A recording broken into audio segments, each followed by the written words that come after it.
तो इंग्लिश जो है वो एक जनरली एक स्कोरिंग सब्जेक्ट है। अगर आप इंग्लिश में वीक हो तो वो हर्डल बन जाता है, क्योंकि अगर आप इसमें अपनी पकड़ बना लेते हो तो ये आपको बहुत ही अच्छे मार्क्स फेच करके दे सकता है, खासकर कि मेंस में। सबसे पहले मैं बताऊंगी कि इंग्लिश जो है बैंकिंग में उतनी ज़्यादा हार्ड नहीं आती है, जैसे एसएससी रेलवेज़ हो गया उससे अलग आती है। तो बैंकिंग की इंग्लिश में अगर आप सबसे ज़्यादा ध्यान रीडिंग पे देंगे तो ये जो है आपकी 90% प्रॉब्लम्स को तुरंत सॉल्व कर देगा। तो सबसे पहले बात करते हैं कि इंग्लिश में आपको किन 3 चीज़ों पे सबसे ज़्यादा ध्यान देनी है। यही 3 चीज़ें जो हैं इंग्लिश का फाउंडेशन बनाती है। सबसे पहला है रीडिंग। ये जो है सबसे ज़्यादा इम्पॉर्टेंट है। मैं अभी आपको बताऊंगी आगे कि कैसे आपको रीडिंग करनी है, क्या आपको रीड करना है, और सबसे ज़्यादा आपको जो ध्यान देना है वो इसी पर ध्यान देना है। उसके बाद जो सेकंड चीज़ जो इसकी फाउंडेशन बनाती है वो होता है ग्रामर। एंड तीसरा है आपको प्रैक्टिस करना है जितना ज़्यादा हो सके उतना। तो अब मैं आपको बताती हूँ कि मैं इतना ज़्यादा एम्फेसिस रीडिंग के ऊपर क्यों दे रही हूँ। भले मैं हूँ या कोई और भी, अगर आप इंग्लिश की स्ट्रैटेजी देखे होंगे तो हमेशा आपको यही सुनने मिला होगा कि आप रीडिंग पर ध्यान दीजिए, रोज़ एडिटोरियल पढ़िए, जितना हो सके उतना रीड करिए। तो ये क्यों बोलते हैं अभी मैं दिखाती हूँ। तो इंग्लिश में जनरली ये सारे क्वेश्चंस आते हैं। तो देखिए, अगर आपकी रीडिंग अच्छी है तो आप क्लोज टेस्ट बना सकते हैं, सेंटेंस रीअरेंजमेंट में आपको हेल्प मिलेगी, फिलर्स में आपको हेल्प मिलेगी, पैरा जंबल्स में आपको हेल्प मिलेगी। एरर डिटेक्शन जो है वो आपको ग्रामर से ही आप स्ट्रॉन्ग कर सकते हैं। बाकी रीडिंग कॉम्प्रिहेंशन तो पूरा रीडिंग पे ही बेस्ड है। इसीलिए आप देखोगे कि अगर आपने इस चीज़ को स्ट्रॉन्ग कर लिया तो आप लगभग अपने इंग्लिश का 95% जो है उसको स्ट्रॉन्ग कर चुके हैं। अगर आप ये सोच रहे हैं कि आपने एक हफ्ते रीडिंग कर ली एंड उसके बाद आपकी तुरंत इंग्लिश अच्छी हो जाएगी, एंड अगर नहीं हो रही है तो आप बोलेंगे कि नहीं हमने रीडिंग करके देख ली हमारी इंग्लिश अच्छी नहीं हो रही, तो ऐसा नहीं होता है। मेरी खुद की इंग्लिश पहले से ठीक थी, मैं इंग्लिश मीडियम स्टूडेंट हूँ, पर फिर भी मुझे प्रॉब्लम आती थी क्योंकि मैंने रीडिंग को अवॉइड किया था ये सोच के कि मुझे ज़रूरत नहीं होगी। पर जब मैंने भी आप लोगों की तरह स्ट्रैटेजी देखी एंड मैंने जब रीडिंग स्टार्ट करी तो मैंने भी यही एक्सपेक्ट किया था कि 1 वीक टू 10 डेज़ में मेरी इंग्लिश अच्छी हो जानी चाहिए। इम्प्रूवमेंट दिखती है पर एकदम से अच्छी नहीं होती। भले वो इंग्लिश ही क्यों ना हो, कोई भी और सब्जेक्ट ही क्यों ना हो, आपको पेशेंस रखना पड़ेगा। अब बात करते हैं रीडिंग की कि आपको क्या रीड करना है। डेली आपको एडिटोरियल रीड करना है, इसको आप बिल्कुल भी स्किप मत करिए। जिस दिन से आप ये स्ट्रेटेजी देख रहे हैं आज के आज ही आप इस चीज़ को स्टार्ट करिए एंड आपको ये एग्ज़ाम के एक दिन पहले तक कंटिन्यू करना है। तो आपको डेली 2 से 3 एडिटोरियल पढ़ने ही हैं। अगर आपकी इंग्लिश बहुत ज़्यादा वीक है तो आप कोशिश करिए टाइम निकाल कर एटलीस्ट 3 आप एडिटोरियल पढ़ रहे हैं। तो एडिटोरियल कैसे पढ़ना है इस पर मैंने एक बहुत ही अच्छी वीडियो बनाई है जिसका लिंक मैं नीचे डिस्क्रिप्शन में मेंशन कर दूंगी, आप वो वीडियो ज़रूर जाकर देखना। एंड एक चीज़ मैं यहाँ बोलना चाहूँगी कि अगर आप उन लोगों में से हैं जो सोच रहे हैं कि हम एडिटोरियल रीडिंग करेंगे, हम जो यूट्यूब पे वीडियोस आती है हम उसको देख लेंगे तो हमारी एडिटोरियल की रीडिंग वाला पोर्शन जो है वो हो जाएगा, तो ये चीज़ आपको बिल्कुल भी नहीं करनी है। क्यों? एडिटोरियल रीडिंग एक ऐसी चीज़ है जितना ज़्यादा आप सेल्फ स्टडी करेंगे, जितना ज़्यादा आप खुद से पढ़ेंगे उतना ही ज़्यादा आपको हेल्प मिलेगा। अगर आपको कोई और पढ़ा रहा है तो 1-2 बार के लिए ठीक है कि आप समझ रहे हैं कि कैसे हमको समझना है, कैसे रीड करना है, 1-2 बार के लिए ठीक है, पर वो जो है एक वेस्ट ऑफ टाइम हो जाएगा बाद में। इसलिए आपको कोशिश करना है डेली आप खुद से एडिटोरियल पढ़ रहे हैं। इजी एडिटोरियल से स्टार्ट करिए। टाइम्स ऑफ इंडिया हो गया, इंडियन एक्सप्रेस हो गया, द हिंदू हो गया, इन तीनों की एक काम करिए, आप एक एक एडिटोरियल को पढ़ के देखना।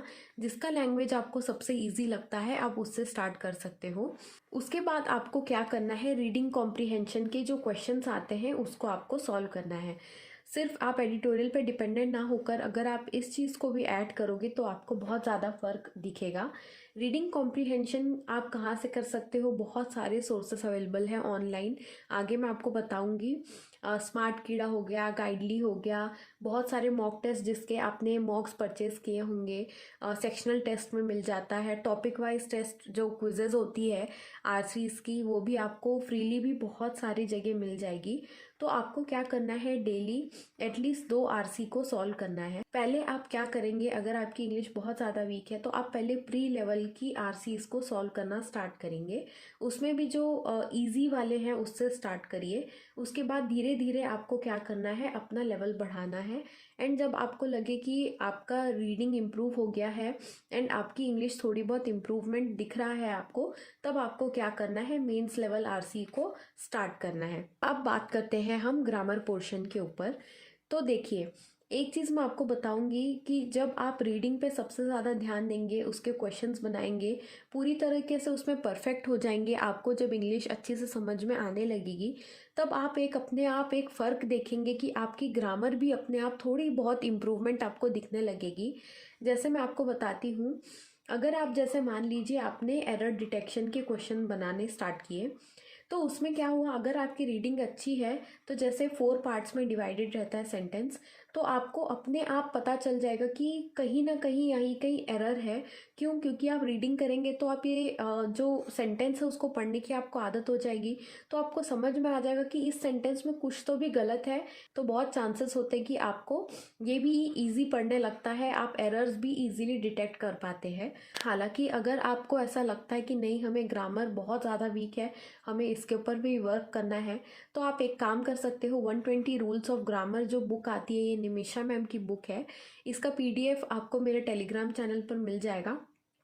तो इसको आप डाउनलोड कर लो, या फिर आप बाय करना चाहो तो बाय भी कर सकते हो। डेली कोशिश करो कि इसके एटलीस्ट 10 रूल्स आप पढ़ रहे हो। आप चाहो तो इसके नोट्स बना के आप लिख भी सकते हो। आप क्या करेंगे, डेली 10 रूल्स को पढ़ेंगे एंड आपको क्या करना है, वीकेंड पे ये सारे रूल्स को आपको रिवीजन करना है, वरना आपकी पूरी मेहनत जो है वो पानी में चली जाएगी।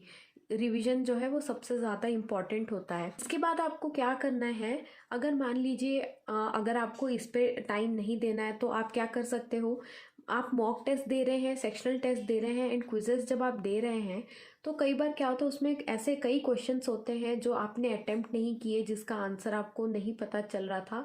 एंड ऐसे भी कुछ क्वेश्चंस होंगे जो आपके, जिनके आंसर्स आपने गलत कर दिए होंगे। तो आपको उन क्वेश्चंस के आंसर्स को आपको देखना है एंड आपको लिखना है। जैसे मान लीजिए एक एरर डिटेक्शन का क्वेश्चन आया, मैंने उसको गलत कर दिया, तो मैं पहले उसको देखूंगी कि मैंने क्या गलत किया, उसमें क्या रूल लग रहा था, फिर मैं उसको अपने नोट्स में लिख लेती थी। एंड ये चीज़ मैंने खुद भी पर्सनली फॉलो की है, इसीलिए मैं आपको बता रही हूँ। ये वाली जो है, ये मैंने पूरी तरीके से तो नहीं पढ़ा था, मैंने कोशिश की थी कि मैं कंप्लीट कर पाऊँ, पर मैंने कंप्लीट तो नहीं किया था। पर मैंने जितने भी रूल्स पढ़े थे, आई मेड श्योर कि मैं उनको रिवाइज ज़रूर करूँ। तो आपको भी यही करना है। एंड जो भी mock sectional test and quizzes में मैं क्वेश्चंस को अटेम्प्ट करती थी, उसके जो गलत आंसर्स हैं एंड जो मैंने अटेम्प्ट नहीं किए हैं, उसके आंसर्स को मैं एक बार गो थ्रू ज़रूर करती थी। एक चीज़ मैं आपको और बोलना चाहूँगी, जैसे मैंने आपको बताया, sentence rearrangement, fillers, para jumbles, reading comprehension, ये सारा जो टॉपिक आता है इंग्लिश के सेक्शन में, तो मान लीजिए ऐसा एक दो टॉपिक होगा ही जो ज़रूरत से ज़्यादा आपको परेशान कर रहा होगा, या हर बार आप उसके क्वेश्चंस पे फंस जाते हो या गलत हो जाता है, तो आपको क्या करना है, उसका जो है टॉपिक वाइज आपको प्रैक्टिस करनी है। ये चीज़ आपको हमेशा हेल्प करेगी, भले कोई भी सेक्शन ही क्यों ना हो। मान लीजिए जैसे मेरा पर्सनली, मुझे शुरू शुरू में मुझे सेंटेंस रीअरेंजमेंट में बहुत दिक्कत होती थी, मेरे इसके क्वेश्चंस गलत होना स्टार्ट हो गए थे एंड मैं साथ में रीडिंग कर ही रही थी, फिर भी मेरे इसमें थोड़ी बहुत दिक्कत आना स्टार्ट हो गई थी। तो मैंने क्या किया कि मैंने इसके टॉपिक वाइज क्विजेज लगाना स्टार्ट कर दिया था। पहले मैंने बिना टाइमर के मैंने इसके क्वेश्चंस को प्रैक्टिस किया, फिर उसके बाद मैंने टाइमर के साथ इसके टॉपिक वाइज क्विज को सॉल्व करना स्टार्ट कर दिया। इससे मुझे बहुत इंप्रूवमेंट मिली, ये चीज़ मैं आपको रिकमेंड करूँगी, एक बार ज़रूर ट्राई करना। अगर आपको मान लीजिए फिलर्स में प्रॉब्लम हो रही है, तो आप उसके टॉपिक वाइज क्वेश्चंस को सॉल्व कर लेना। अब मैं आपको बताती हूँ कि क्या सोर्सेज आप यूज़ कर सकते हैं। जैसे मैंने बताया, आरसीज हो गया, टॉपिक वाइज जो क्विजेज हो गए, ये सारे के लिए आप गाइडली पे जाओ, उनके वेबसाइट पे आपको टॉपिक वाइज बहुत सारा कंटेंट मिलेगा, ये मैं हाईली रिकमेंड करती हूँ हमेशा। एंड इनके पीडीएफ्स भी मैंने पर्सनली बहुत बारी रिकमेंड किया है। अभी बहुत सारे ऑफर्स वगैरह भी कुछ चल रहे होंगे, जो भी मेरे नॉलेज में है मैं अभी स्क्रीन में आपको मेंशन कर दूंगी एंड नीचे डिस्क्रिप्शन बॉक्स में भी आपको अवेलेबल करा दूंगी। जो भी आप पैसा लगा रहे हो उसके आपका वर्थ इट रहेगा, बाकी इनके फ्री कंटेंट भी आपको मिल जाएगा। अड्डा पे आपको फ्री क्विजेज मिल जाएंगी, स्मार्ट कीड़ा पे भी आपको free content and paid content दोनों मिल जाएगा। इसके बाद एक बहुत ही अच्छा सोर्स है प्रैक्टिस का, वो है निमिषा मैम की चेकलिस्ट। निमिषा बंसल मैम एक बहुत ही अच्छी फैकल्टी है इंग्लिश की। आप इनके टेलीग्राम चैनल पर जाओगे तो इनकी जो है इंग्लिश की चेकलिस्ट आपको मिल जाएगी। प्रीलिम्स एंड मेंस की अलग अलग उनकी चेकलिस्ट आती है। शायद मैं इस बारे में श्योर नहीं हूँ, पर मुझे अगर पता चलता है तो मैं अपने टेलीग्राम चैनल पर भेज दूँगी। तो ये जो है कलेक्टिव प्रैक्टिस के लिए बहुत अच्छा है। इसको आप ज़रूर कोशिश करना कि एटलीस्ट हफ्ते में आप 2 से 3 चेकलिस्ट इनकी सॉल्व कर रहे हैं। उसके बाद अगर आपको बुक्स रिफ़र करना है तो एग्ज़ाम कार्ड की अग्रवाल पब्लिकेशन की एक बुक आती है, इस पे भी मैंने एक अच्छी डिटेल्ड वीडियो बनाई है। ये बुक मैं इसलिए रिकमेंड कर रही हूँ क्योंकि इसमें जो है मेमोरी बेस्ड क्वेश्चंस आपको मिल जाएंगे। एंड दूसरी बुक मैं आपको रिकमेंड करूँगी टेक्स्ट बुक की 4000 प्लस। ये भी बहुत अच्छी बुक है, आप इसको भी ट्राई कर सकते हो। तो बाकी आप मॉक टेस्ट तो देंगे ही, सारे क्वेश्चंस को आपको गो थ्रू करना है एंड आप सेक्शनल टेस्ट लगाएंगे। तो सेक्शनल टेस्ट के लिए मैं हमेशा ऑलिव बोर्ड ही रिफ़र करती हूँ इंग्लिश के लिए, क्योंकि पर्सनली मुझे ऐसा लगता है इंग्लिश के लिए ऑलिव बोर्ड काफ़ी अच्छा वेबसाइट है। क्योंकि मुझे ऐसा लगता है प्रैक्टिस मॉक का थोड़ा सा लेवल ऊपर है इंग्लिश का।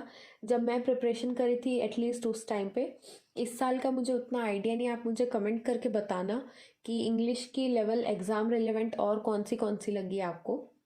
तो ये सारे सोर्सेस जो है बहुत ही अच्छे हैं, मैंने मेंशन किया, इससे आप पढ़ सकते हो।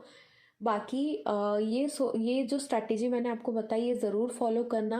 रीडिंग प्लस 120 रूल्स जो ग्रामर के बोले हैं मैंने वो, और डेली आपको आरसी सॉल्व करना है, ये करेंगे। और क्विजेज़, आपको क्विजेज़ पे ध्यान देने हैं, ये करेंगे एंड आपको डेफिनेटली इम्प्रूवमेंट दिखेगी। अगर आपको ये वीडियो हेल्पफुल लगी तो प्लीज़ मुझे कमेंट करके ज़रूर बताना। एंड मैं बहुत होपफुल हूँ कि ये स्ट्रैटेजी आपको पक्का हेल्प करेगी। रेगुलरली आपको फॉलो करना है एंड आपको पेशेंट रहना है। तो आज के लिए बस इतना ही। कोई भी डाउट्स होता है तो आप मुझे कमेंट करके ज़रूर पूछ सकते हैं। मिलते हैं नेक्स्ट वीडियो में, तब तक के लिए बाय बाय।